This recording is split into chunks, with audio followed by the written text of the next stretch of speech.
मादा का निषेचन हुआ था, जब निषेचन होता है नर और मादा का, उस समय निषेचन होने के बाद युग्मनज में सिर्फ एक ही माइक्रोकॉन्ड्रिया होता है, एक कोशिका में सिर्फ एक ही सेंट्रोसोम होता है, एक कोशिका में सिर्फ एक ही क्या होगा लाइसोसोम होगा, एक कोशिका में एक ही क्या होता है अंतःप्रद्रव्यीय जालिका होता है। ठीक है, एक कोशिका में करेंगे कोशिका विभाजन के बारे में। जो कोशिका विभाजन किस तरह से होता है, जो कि आप लोग अगर क्लास 11th में भी होंगे तो आप लोग बायोलॉजी में पढ़े होंगे, क्लास 11th के बायोलॉजी में पढ़े होंगे, जो चैप्टर नंबर 10 जो है वही आप आज से आप लोग को हम शुरू करने वाले हैं और कोशिश करेंगे जो पूरा चैप्टर आपको पार्ट बाय पार्ट करके आपको हम समझाएं। यहाँ पे चैप्टर जो है चैप्टर नंबर 10 है आपका, 10 चैप्टर में, जो कि चैप्टर का नाम है कोशिका विभाजन। तो कोशिका विभाजन चैप्टर पढ़ने से पहले आप लोगों को कोशिका चैप्टर पढ़ना था, लेकिन आप लोग को पीछे वो वीडियो मिल जाएगा कोशिका चैप्टर का। यहाँ से हम लोग बात करेंगे आज से कोशिका विभाजन के बारे में, जो कोशिका विभाजन किस तरीका से होता है। तो यहाँ पे कोशिका विभाजन जो कि चैप्टर है, चैप्टर का नाम है कोशिका चक्र। कौन सी? कोशिका चक्र। ठीक है, और कोशिका विभाजन जिसे इंग्लिश में हम लोग कहते हैं cell circle and cell division. ठीक है, इसी के बारे में हम लोग एक एक चीज करके यहाँ पे हम लोग समझने वाले हैं। आपको पूरा आसान तरीका से कोशिश करेंगे आप लोग को समझाए। चलिए आज क्लास को हम लोग शुरू करते हैं। यहाँ पे देखिए, सबसे पहले आपको लाइन हम पढ़ के बताते हैं। यहाँ पे देखिए, ये जो कहा गया है, जो सभी जीव, जितना भी जीव है, सभी जीव का जीवन जो है प्रारंभ में एक कोशिकीय जीव से ही हुआ है। यानी कि जितना भी जीव इस धरती पे है, सभी का जो जीवन का प्रारंभ हुआ है वह एक कोशिकीय जीव, यानी कि जो भी, जैसे हम लोग मनुष्य है, तो मनुष्य जो है पहले एक कोशिकीय जीव रहा होगा, उसके बाद बहुकोशिकीय बना है। तो ये एक कोशिकीय जीव जो था वह कब था? तो देखिए, जब हम लोग पहुँचते हैं यहाँ पे, आपको यहाँ पे समझाते हैं। हम लोग जानते हैं जो भी जीव है ये सभी एक कोशिकीय जीव होगा जब नर और मादा, ठीक है, जब नर और मादा का निषेचन हुआ था, जब निषेचन होता है नर और मादा का, उस समय निषेचन होने के बाद युग्मनज बनता है। कौन सी? युग्मनज। युग्मनज जिसे इंग्लिश में हम लोग जाइगोट कहते हैं। जाइगोट से क्या बनता है? जाइगोट जो बनता है, जाइगोट से कोशिका का विभाजन होता है। कौन सी होता है? विभाजन होता है कोशिका का, और विभाजन होने के बाद क्या होता है? हमारा शरीर बनता है, शरीर का निर्माण होता है। कभी आप सोचे हैं जो कोशिका जो होता है, कोशिका ये जो है आपको सबसे पहले जब जाइगोट बना होगा, जब यानी कि हमारा कोशिका क्या बना होगा? जाइगोट बना होगा, तो उस समय उसके बाद एक कोशिका था। क्या था? एक कोशिका। एक कोशिका से हमारे शरीर में देखिए क्या होता है, पहले एक कोशिका था, एक कोशिका के बाद ये धीरे धीरे हमारे शरीर में क्या होता है, एक कोशिका से दो कोशिका बनता है, एक कोशिका से दो कोशिका बनता है, फिर दो कोशिका से चार कोशिका बनेगा। ठीक है, दो कोशिका से चार कोशिका बनता है, फिर चार कोशिका से 8 कोशिका, और इस तरह से हमारे शरीर का निर्माण हुआ है, यानी कि बहुत सारे बहुकोशिकीय बन के। तो ये कोशिका बनता है, तो हम लोग जानते हैं कोशिका चैप्टर जब पढ़े थे तो कोशिका किसे कहते हैं, सबसे पहले आप लोग को हम बताए थे कोशिका चैप्टर जब हम लोग पढ़े थे, कोशिका। ठीक है, कोशिका किसे कहते हैं तो आप लोग को बताए थे जीवों के शरीर के संरचनात्मक और क्रियात्मक इकाई को ही क्या कहते हैं? कोशिका कहते हैं। जीवों के शरीर के संरचनात्मक और क्रियात्मक इकाई को ही हम लोग क्या कहते हैं? कोशिका कहते हैं। तो जब कोशिका चैप्टर आप लोग को पढ़ाए थे तो वहां पे हम बताए थे आपको कोशिका में जो होता है, कोशिका का नियंत्रण जो करता है, जिसे हम लोग केंद्रक कहते हैं, इंग्लिश में न्यूक्लियस कहा जाता है, जो क्या करता है, पूरा कोशिका को आदेश देने का काम करता है। तो हम लोग जानते हैं एक कोशिका में सिर्फ एक ही केंद्रक होता है, एक कोशिका में सिर्फ एक ही माइक्रोकॉन्ड्रिया होता है, एक कोशिका में सिर्फ एक ही सेंट्रोसोम होता है, एक कोशिका में सिर्फ एक ही क्या होगा, लाइसोसोम होगा, एक कोशिका में एक ही क्या होता है, अंतःप्रद्रव्यीय जालिका होता है। ठीक है, एक कोशिका में सिर्फ एक ही क्या होगा, तो माइक्रोकॉन्ड्रिया होगा, गरोजी उपकरण होगा। ठीक है, तो हम जानते हैं ये सभी एक ही एक होता है। तो फिर जब दो भाग में विभाजित होता है, जब दो भाग में बंटता है, तो जब दो भाग में बंटेगा तो उससे फिर इसमें तो दोनों में केंद्रक होना चाहिए, क्योंकि हम लोग जानते हैं जितना कोशिका होगा सभी में क्या पाया जाता है? एक केंद्रक पाया जाता है, जिसे हम लोग न्यूक्लियस कहते हैं। तो यहाँ पे देख सकते हैं जब कोशिका का विभाजन हुआ तो यहाँ पे दोनों में एक एक केंद्रक है। हम जानते हैं एक ही केंद्रक होता है, तो फिर एक केंद्रक अगर विभाजित होगा तो किसी एक में जाएगा, लेकिन यहाँ पे तो दोनों में केंद्रक है। तो ये किस तरह से विभाजन होता है वही हम लोग पढ़ते हैं कोशिका चक्र, ठीक है। कोशिका का चक्र कैसे चलता है वही इस चैप्टर में हम लोग को समझना है। अगर आपको समझ में आ रहा है और वीडियो को अभी तक लाइक नहीं किया तो लाइक कर दीजिएगा, अपने दोस्तों के साथ शेयर कर दीजिएगा। चलिए हम लोग आगे बढ़ते हैं, जो ये किस तरह से होता है अब हम लोग इसी के बारे में इस चैप्टर में जानेंगे। जो ये एक केंद्रक से दो केंद्रक कैसे बनता है, एक कोशिका से दो कोशिका किस तरह से बनता है, वही चीज इस चैप्टर में हम लोग को क्या करना है, जानना है। जो कि यहाँ पे देख सकते हैं फिगर दिया गया है जो कोशिका विभाजन के बारे में। तो इस चीज के बारे में हम लोग आगे बढ़ते हैं तो जानते हैं। यहाँ पे हम लोग आते हैं, सबसे पहले जो लाइन वाइज यहाँ पे आपको दिखा रहे थे, तो इसीलिए कहा गया है प्रत्येक जीव जो होता है वह क्या होता है, पहले एक कोशिकीय होता है प्रारंभ में, फिर जाके बहुकोशिकीय बनता है। जो कि यहाँ पे कहा गया है वृद्धि, कौन सी वृद्धि के लिए, और वृद्धि के साथ कहा गया जनन सभी सजीवों की विशेषता है। कहा गया जितना भी इस धरती पे सजीव है सभी की विशेषता क्या है, तो वह वृद्धि करेगा, और वृद्धि के साथ साथ क्या करेगा, तो वह जनन करता है अपनी संतान की उत्पत्ति के लिए, ठीक है, अपनी जनसंख्या को बढ़ाने के लिए, अपने अस्तित्व को बनाए रखने के लिए। कहा गया सभी कोशिकाएं दो भागों में विभाजित होकर जनन करते हैं। कहा गया जितना कोशिका है दो भाग में विभाजित होते हैं, जिसमें प्रत्येक पैतृक कोशिका विभाजन होकर दो नई संतति का निर्माण करते हैं। जो अभी आप लोग को हम बताए हैं, जो एक कोशिका बंट के दो कोशिका बनता है, कोशिकाओं का निर्माण करती है ये नवनिर्मित संतति। जो नए कोशिका बनता है वो स्वयं वृद्धि और साथ में कहा गया विभाजन करती है। एक पैतृक कोशिका और इसकी संतति वृद्धि वह विभाजन के बाद एक नई कोशिकाओं जनसंख्या का निर्माण करते हैं, जो कि यहाँ पे आपको दिया गया है। कहा गया इस प्रकार की वृद्धि व विभाजन के कई चक्रों के बाद एक कोशिका ऐसे संरचना का निर्माण होता है जिसके कई लाख कोशिका हो जाती है। कहा गया ये वही चीज़ बताया गया यहाँ पे, जो पहले एक कोशिका था और एक कोशिका के बाद ये धीरे धीरे क्या होता है, बहुकोशिकीय रूप धारण कर लेता है, यानी कि बहुत सारे कोशिका ये आपस में बन जाता है। जो कि हम लोग के पूछेगा शरीर में कितने कोशिका है, तो हम लोग क्या कहेंगे, हमारे शरीर में जो पाया जाता है वह असंख्य संख्या, मतलब कि बहुकोशिकीय, हम लोग गिन नहीं सकते हैं कितना कोशिका है। तो अब देखिए कोशिकीय चक्र को समझने से पहले यहाँ पे कोशिकीय चक्र हम लिखे हैं। ये जो होता है ये मूल रूप से दो प्रकार के होते हैं, प्रस्थायी, यानी कि ये पाया जाता है दो प्रकार के, एक पाया जाता है अंतरा अवस्था इंटरफेस, ठीक है, और दूसरा जो होता है आपका एम प्रावस्था, यानी कि एम प्रावस्था में जो होता है वह सूत्रीय विभाजन होगा। ये आप लोग यहाँ पे समझिएगा, जैसे आप मान के चलिए अभी एग्जाम आपका 12वीं का एग्जाम होगा, ठीक है, तो इंटर का एग्जाम देने के लिए आप एक साल क्या करते हैं, पूरा तैयारी करते हैं, एक साल पूरा आप क्या करिएगा, तैयारी करिएगा, और तब जाके आप सिर्फ एक दिन में ही 3 घंटा में ही अपना एग्जाम दे दीजिएगा। जो विषय को आप पूरा साल पढ़िएगा उस विषय का आप एग्जाम सिर्फ 1 घंटा में ही दे दीजिएगा। तो वही जो होता है कोशिका विभाजन, जो होता है कोशिका का विभाजन होता है, उससे पहले अंतरा अवस्था जो आता है, अंतरा अवस्था आपको पूछता है कोशिका विभाजन होने में, कोशिका का विभाजन होने में, चक्र चढ़ने में कितना समय लगता है, तो आप कहिएगा 24 घंटा। कितना, 24 घंटा का समय लगता है। याद रखिएगा कोशिका विभाजन होने में कितना समय लगता है, 24 घंटा लगता है। 24 घंटा में अंतरा अवस्था जो होता है ये आपको 23 घंटा होता है। 23 घंटा सिर्फ अंतरा अवस्था होता है। मतलब क्या, अंतरा अवस्था का मतलब समझिएगा कोशिका की तैयारी करना, ठीक है, कोशिका विभाजन होने के लिए कोशिका में तैयारी जो होता है उसे ही हम लोग क्या कहते हैं, अंतरा अवस्था कहते हैं। वहीं पे हम लोग एम अवस्था जो होता है ये जो होता है सिर्फ और सिर्फ 1 घंटा का ही होता है। कितना, 1 घंटा में कोशिका क्या हो जाता है, विभाजित हो जाता है। तैयारी करने में 23 घंटा और विभाजित होने में सिर्फ और सिर्फ 1 घंटा का ही समय लगता है। उम्मीद करते हैं आप समझ होंगे। जैसे एग्जाम का पूरा तैयारी करने में आपको पूरा साल लगता है लेकिन एग्जाम देने में सिर्फ 3 घंटा लगता है, वैसे ही हमारे कोशिका के विभाजन में भी ये प्रक्रिया देखने के लिए मिलता है। अब जब हम लोग इसी में आगे बढ़ते हैं अंतरा अवस्था में, तो इसका जो होता है 3 गो भाग में बांटा गया है। हम लोग एक एक पहले अंतरा अवस्था पढ़ते हैं, फिर एम अवस्था पढ़ेंगे, ठीक है, अंतरा अवस्था और एम अवस्था।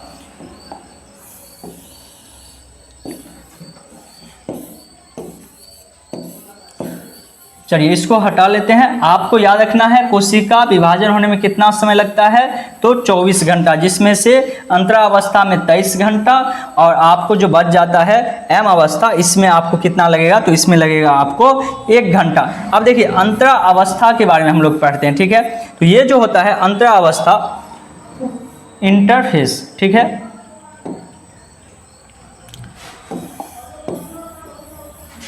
ये आप समझ गए होंगे जो कैसे कोशिका कब हमारे शरीर में एक रहता है, ठीक है। तो यहाँ पे देखिए अभी हम लोग पढ़ रहे थे अंतरा अवस्था था, अंतरा अवस्था।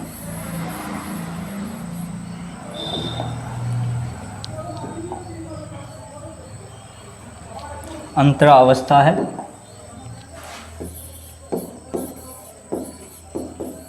अंतरा अवस्था जो था, इंटरफेस जिसे इंग्लिश में कहते हैं, इसको जो है 3 भाग में बांटा गया। कितना? 3 भाग में। अंतरा अवस्था के क्या गो धुया पुता? 3 गो धुया पुता। याद रखिएगा, अंतरा अवस्था क्या गो धुया पुता? 3 गो। पहला अवस्था जो होता है इसे कहा जाता है G1। क्या कहा जाता है? G1 फेस, ठीक है, G1 फेस। पहला जो होता है इसे G1 फेस कहते हैं, ठीक है, ध्यान रखिएगा। दूसरा नंबर जो होता है इसे हम लोग कहते हैं S फेस। ये क्या होता है? G फेस, S फेस, अभी आप लोग को समझ में आ जाएगा। S face. और तीसरा जो होता है आपका, तीसरा नंबर ये होता है आपको G2 फेस, ठीक है, G2 फेस। ये 3 अवस्था पाया जाता है किसका? अंतरा अवस्था। कितना धुया पुता? 3 गो धुया पुता। अब देखिए यहाँ पे समझिएगा, यहाँ पे एक फिगर आप लोग को दिखाते हैं।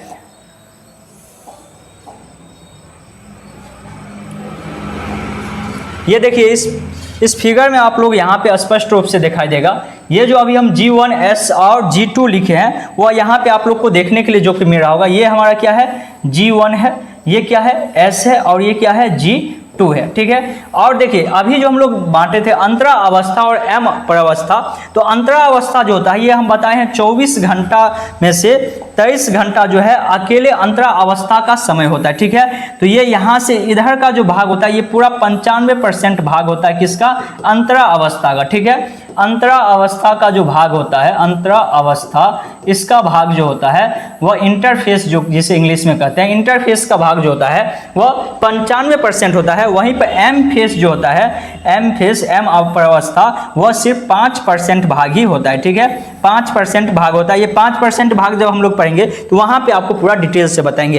तो ये 95% जो भाग होता है कोशिका विभाजन के समय, उसमें G1 में क्या होता है, S में क्या होता है और G2 में क्या होता है, ये हम लोग अभी जानेंगे, ठीक है। तो चलिए हम लोग बढ़ते हैं यहाँ पे आगे और आते हैं G1, G2, ठीक है। तो यहाँ पे G1 और G2 सभी के बारे में हम लोग एक एक करके पढ़ेंगे। तो यहाँ पे G1 जो है, इसमें देखिए G1, जैसे यहाँ पे हम एक चित्र बनाते हैं, अभी जो हम बताए वहाँ पे, इसमें आपको बताएं इधर 5% रहता है, कितना? 5%, और बाकी इधर जो है ये G1 है, ये S है, और इसे हम लोग G2 कहते हैं, ठीक है, S, G1, G2, ठीक है। तो अभी हम लोग पढ़े G1 के बारे में। तो G1 में जो होता है, याद रखिएगा G1 में क्या क्या चीज़ होता है, ठीक है। तो G1 में जो आपको देखने के लिए मिलेगा, ये सबसे पहले आप लिखिएगा प्रोटीन का संश्लेषण करता है, प्रोटीन संश्लेषित करता है।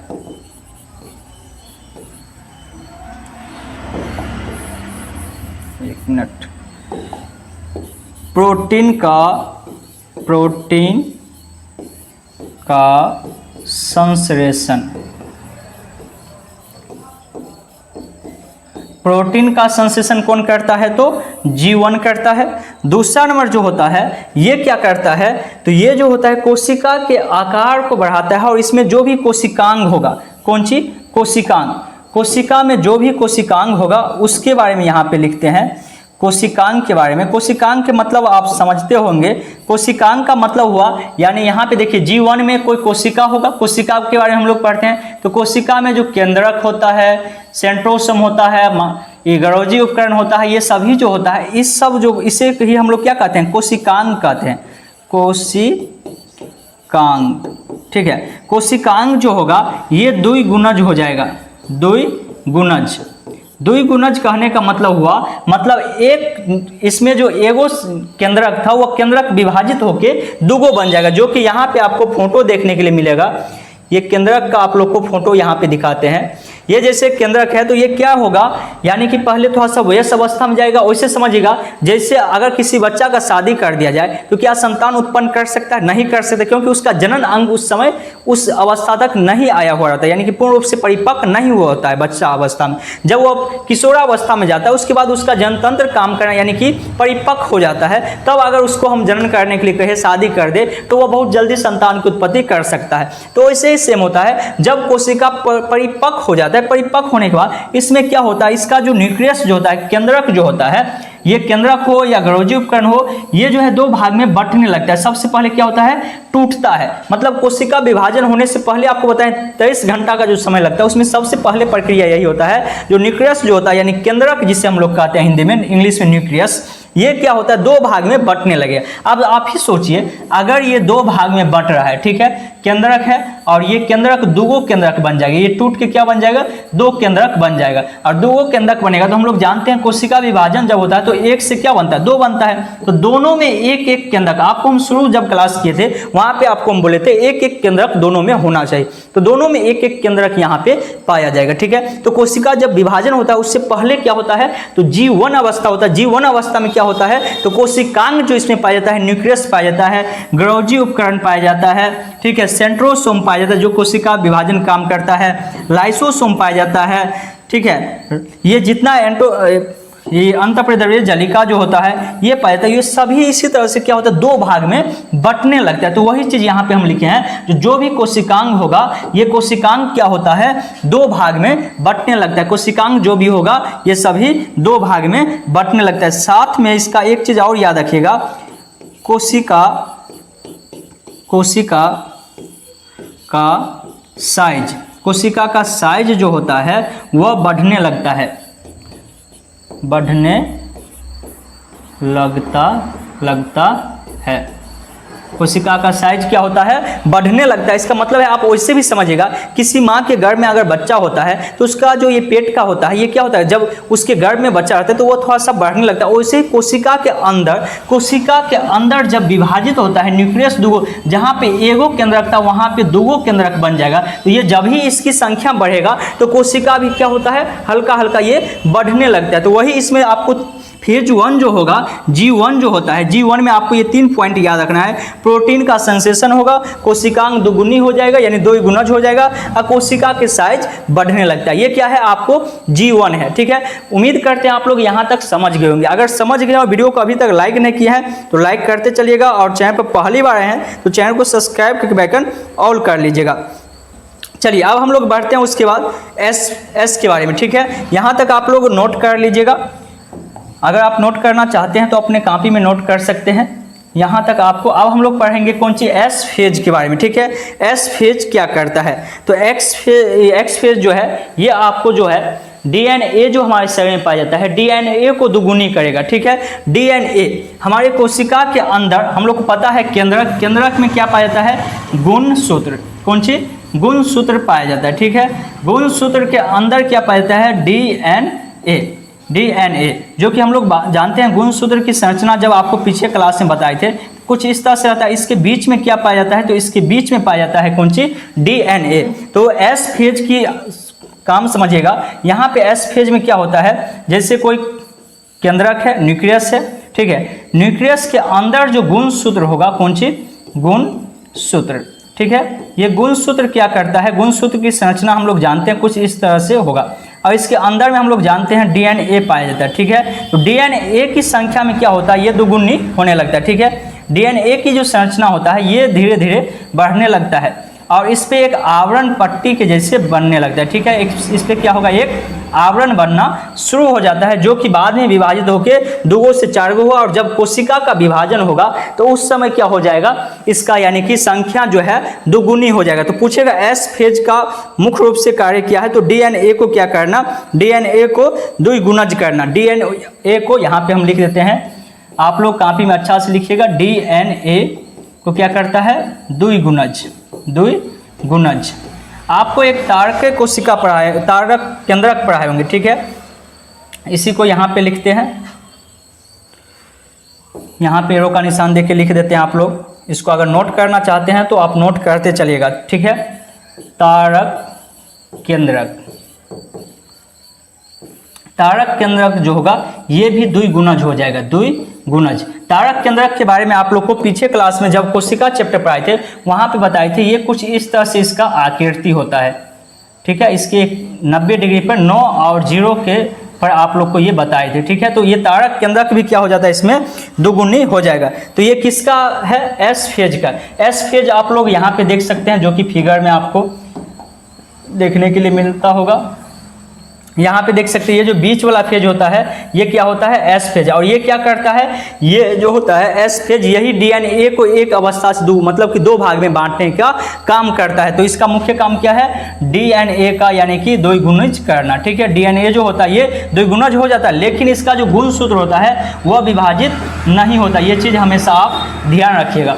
उसके बाद हमारा बच जाता है एक जो क्या है, एम फेज, ठीक है। तो एम फेज जो होता है, एम फेज में आपका क्या होता है, तो कोशिका में जो अंतःपरिद्रव्य जालिका जो होता है, G2 जो होता है, G2 में जो होता है अंतःपरिद्रव्य जालिका जो होगा इसका क्या होता है, विभाजन होता है, ठीक है। जैसे कोई कोशिका है, ठीक है, कोशिका के बीच में क्या पाया जाता है, केंद्रक पाया जाता है। कोशिका के बीच में क्या पाया जाता है, केंद्रक पाया जाता है। और ये केंद्रक क्या होगा, केंद्रक के साइड में हम लोग पढ़े हैं अंतःपरिद्रव्य जालिका होता है, अंतःपरिद्रव्य जालिका। इस सभी का विभाजन जैसे माइक्रोकॉन्ड्रिया हो गया उसका विभाजन इसमें आके होता है। अब देखिए आपको कोशिकांग और ये आपको समझना पीछे चैप्टर में ही था, ठीक है। तो ये आप अगर समझे होंगे तो आप बहुत आसानी से इस चीज़ को समझ सकते हैं। तो आज के क्लास में बस हम लोग कहाँ तक आए हैं, तो हम आज जो पढ़े हैं सिर्फ और सिर्फ पढ़े हैं अंतरा अवस्था के बारे में, इंटरफेस के बारे में पढ़े हैं। आगे क्लास में हम लोग एम प्रावस्था पढ़ेंगे और सूत्री विभाजन, यानी कि किस तरह से आप इसमें सूत्री विभाजन यानी अंदर का काम 23 घंटा का काम हम लोग पढ़ चुके हैं। अब 1 घंटा काम पढ़ना है इसमें, ठीक है। और इस चैप्टर में जो भी होगा आपको आज से लगातार आपको कोशिश करेंगे जो प्रत्येक दिन जितना चीज़ ऑफलाइन क्लास में आपको पढ़ाते हैं उतना चीज़ आपको ऑनलाइन क्लास में ही पढ़ाएंगे। तो चलिए हम लोग मिलते हैं फिर नेक्स्ट वीडियो में, तब तक के लिए जय हिंद, जय भारत।